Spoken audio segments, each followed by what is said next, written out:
Newsmax TV's continuing coverage of America Votes 2016 rolls on. J.D. Hayworth on the anchor desk. It is now past 10 o'clock in the East. We expect results to start coming in from Arizona momentarily. Utah tonight holding a Republican caucus. We expect to start getting tabulations from that caucus at about 10:30 for both the Republican and Democratic primaries in the Beehive State. Likewise, a Democrat caucus tonight in Idaho.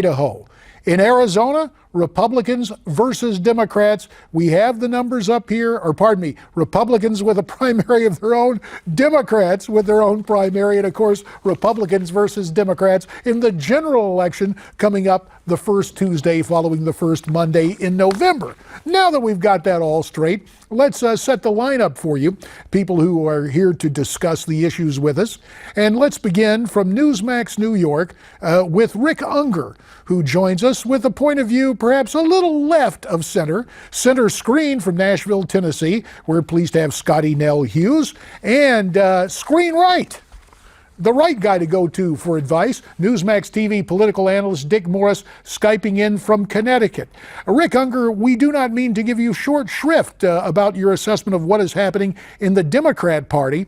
Arizona has always been somewhat of a curiosity. In 1972, in their first preference caucus, it was the mayor of New York who had switched parties, John Lindsay, who won that year. Kind of a surprise back in 72. Is there a way that Bernie Sanders surprises Hillary Clinton tonight in the Grand Canyon state? Probably not. I mean, the one thing we've learned about Bernie Sanders is he is capable of pulling a surprise. Based on the polling that I've seen, the spread is so large that it seems unlikely. Utah could be a very different story, but I think that Arizona is probably going to go to Clinton. Dick Morris, you were working for Bill Clinton in 1996, and well, I remember walking through neighborhoods in the East Valley, talking to people out there, luckily getting their vote, and it was kind of interesting. More than one guy would say, JD, I'm voting for Clinton for president, but I'm voting for you to stay in Congress to keep an eye on him. The wisdom of the body politic, as it turned out, because Mr. Clinton, the first time Arizona had been carried by a Democrat since way back in 1948 in the presidential column for Harry S. Truman. When you take a look at what is at stake tonight, does the Trump train roll right through the Grand Canyon state? Well, the polling would suggest that it does, but there's an anomaly here that's worth noting. I hope the exit polls take account of early voting as opposed to late deciders. Almost half of Arizona's vote was cast over a week ago. And that was a period, much of it during a period of tremendous Trump ascendancy. After the voting on the 15th of March through the 22nd, up to the 15th, there was a Cruz focus from the 1st to the 15th, and then a Trump focus again. And be interesting to see how the different layers decided. I think Trump is going to win this, but the Cruz people think they had a late comeback. The really important thing to watch here tonight is not just Arizona, but in Utah. Cruz is going to win, but if he gets over 50% of the vote, he gets all 40 delegates. If he gets under 50, he has to share them with Trump and Kasich. By the way, one anomaly, I'll bet in Arizona, you find a lot of people voting for corpses. I'll bet you have votes for Carson and for Kasich and for Rubio and Bush and other people who've withdrawn since the voting opened. And you see, I thought it was a different way in Cook County, Chicago, where the corpses came. Oh, never mind. You see what I'm saying. Scottie, Nell, Hughes, in Utah tonight, it's very interesting because people have made so much of Mitt Romney in his Utah iteration, saying that now he's a Utah voter, he's going to be with Ted Cruz. But a very popular former governor, Mike Leavitt, has cast his lot with John Kasich. Donald Trump only held one event in the Beehive State in Salt Lake City. He was one and done. What do you expect? Will the events of today actually help the Trump turnout and vote total in the caucuses in Utah? It might, but here's what I'm more concerned about. And here's what Utah, I think, has literally shown us long term. When Mitt Romney came in and said that a vote for anybody but Ted Cruz was basically getting Hillary into the White House, talking about a vote for Kasich, when just last week he was making phone calls for Kasich and he was making phone calls for Rubio, not for Cruz, something had to have switched him. And what it shows is that he said, "Go vote for Ted Cruz. I'm going to cast my vote in Utah for Ted Cruz. If you have any hope of giving the convention straight to Donald Trump, then you better vote for Ted Cruz." He never said that he was going to stand solidly behind Ted Cruz once it got to the convention floor, if it was a brokered convention, which made me start thinking that we have a Trojan horse here. We have somebody that is sitting here trying to sit there and show the cruisers, come, please, everybody, we need to all unite behind Ted Cruz to get to this wonderful brokered convention. And that's when those corpses that are not just in Cook County, Chicago, are going to reemerge, and that right there are the folks who scare me, JD, because those votes right there are going to be enough possibly to give to. Well, it makes it sound simple, but you have to understand these delegates that have been elected for Marco Rubio and all these other candidates, they seem small in number. But when you get them all together and get them organized, and I'll be the first to say, I'm not so sure that modern day consultants know how to handle this situation necessarily in the Trump camp or even the Cruz camp. But those over there who've done this before in the past, I guarantee they're getting those delegates right there, those numbers, and they'll be enough to cause this disruption. That's all true, but that's not what's driving Mitt Romney. What's driving Mitt Romney is simple: anti-Trump. He supported Kasich in Ohio because he knew what we all knew, which is if Kasich lost that race in Ohio, it was over. He's supporting Cruz in Utah simply because he wants him to get over 50% to get all of those votes. I don't think that there's any other agenda there, and he's been pretty open. No, he doesn't support Cruz, and he doesn't support Kasich. No, exactly. He wants to get this to.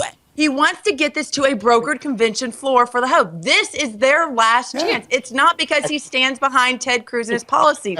And I don't want to see people duped by this, because that's how we've lost the past. I think that's obvious. Let's turn to Dick Morris for his analysis very quickly, and we thank you, Scottie Nell. Dick? You guys are both missing the point. Romney wants the nomination. Romney is trying to stop Trump. He wants what? The nomination. Yeah, he wants and that can be too. No, he doesn't. That's why he doesn't. No, he doesn't. Now, I got to tell you, Rick, you're a little too good-natured. Mitt is a guy who is extraordinarily ambitious. He took a big run last time, and I still think I'm with Dick. I think he harbors. Not only am I. Go ahead. Not only am I not too good-natured, but I know Mitt Romney, so I know how ambitious Mitt Romney is. But I got to tell you something. Mitt Romney knows very well that if he runs, that he probably still loses. No, you watch. I mean, you may have a brokered convention. Mitt Romney's not going for it. He knows it isn't going to happen this year. All right, fair enough. Let me call on someone who actually participated in the primary today out in Arizona. He's attorney and political activist Chris DeRose. Well, I beg your pardon. We're going to continue with this discussion. My apologies to the audience, and let's continue right along. As you were saying, Scottie Nell. Well, first of all, I can't believe I'm actually for once agreeing with Dick Morris on this. I agree. And if it's not Mitt Romney, it's somebody that Mitt Romney chooses, is that it's his choice, not necessarily what the people want. And that's right there is what kind of scares me. And when you do look at the math of this, when you look at these delegates, I mean, we're hearing rumors this week of Trump and Cruz delegates talking, not because the campaigns are organizing it, but because they're starting to add the math up in their head. And they're realizing that the campaigns are not necessarily organized enough to keep their delegates solid behind their candidate. And so when, I got the bill this week, my husband got elected delegate, and the bill is a very expensive bill that's not necessarily people realize when you run for delegate, you're paying a lot of money to go to this convention. And if you can't pay that bill, which I imagine there's a lot of these Americans who put their name on the ballot cannot, then these magic super delegates, they're usually appointed by the party, get to go. Those would be your senators, your governors, your big donors. There are going to be a larger number of those type of delegates that people have very much underestimated. That's right there, the Trojan horse. Why would you put up your name? Why would you put up your name? Not many people realize that it costs about Not many people realize that it costs about $2,500 to $3,500, and you pay it within the first month after you're elected. And you'd be surprised when I talked to delegates; they were shocked when they got that sticker price today. And aside from the family finances for Scottie, Nell, Hughes, let's turn to Dick Morris. Who is going to pay a political price here, Dick? Well, look, Romney hasn't been heard from for 4 years. He's been like a bear hibernating.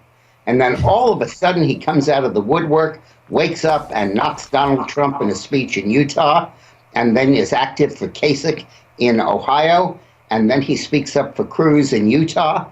I think that Romney understands that if there is a brokered convention, there is a very good chance that they will turn to him.